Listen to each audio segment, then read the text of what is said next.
चोट कई तरह की होती है और उसमें एक किस्म होती है चोट की जिसको गुम चोट कहते हैं। गुम चोट यानी अंदरूनी चोट जो बाहर से दिखाई नहीं देती है। आप किसी को बता नहीं सकते कि यहाँ पर चोट लगी है, उसका कोई निशान नहीं होता, लेकिन उसका दर्द बहुत ज़्यादा होता है और उसका दर्द ज़्यादा लंबे समय तक चलता है। तो गुम चोट जब किसी को लगती है तो उसका दर्द वही महसूस कर सकता है और उसको दिक्कत ये होती है कि दूसरों की सहानुभूति मिलने में भी मुश्किल होती है। चोट सामने दिखाई दे तो लोगों की सिंपैथी थोड़ा ज़्यादा होती है, जल्दी हो जाती है। अब गुम चोट चूँकि दिखाई ही नहीं दे रही है तो इसलिए उसका एहसास होना, जिसको चोट लगी हो वो तो समझ सकता है, बाकी के लिए मुश्किल होता है। तो ये अपने देश में मुस्लिम समाज को ऐसी ही गुम चोट लगी है। अब आप सोचिए कि किस तरह के मामले को लेकर उन्होंने इस गुम चोट का मुद्दा बना लिया है। भारत चैंपियंस ट्रॉफी में जीत गया, चैंपियंस ट्रॉफी भारत आ गई, भारतीय टीम की जीत हुई।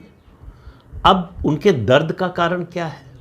पहला दर्द का कारण यह है कि पाकिस्तान जो होस्ट नेशन था वो इस दौड़ से पहले ही बाहर हो गया था, वो फाइनल तक भी नहीं पहुंच पाया।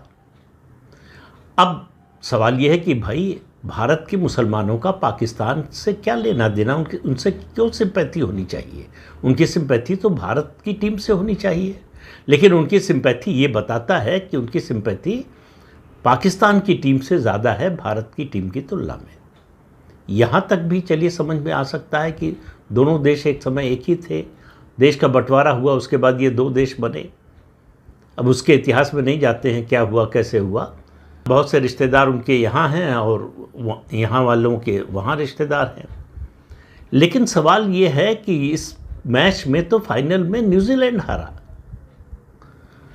तो सवाल इसका नहीं कौन हारा, उनके लिए सवाल ये है कि जीता कौन। कोई जीत जाए, अगर न्यूजीलैंड जीत गया होता तो आपको ये सब देखने को नहीं मिलता। भारत जीत गया और भारत कहाँ जीता? दुबई में, एक मुस्लिम देश में। उसमें उससे भी बड़ी समस्या, जो असली समस्या जो ये गुम चोट जो लगी है वो कि रमज़ान के महीने में भारत की जीत हुई है, यानी काफिरों की जीत हुई है। ये स्वीकार करने की इस्लाम उनको इजाज़त नहीं देता, ऐसा बहुत से मुस्लिम लोगों का कहना है।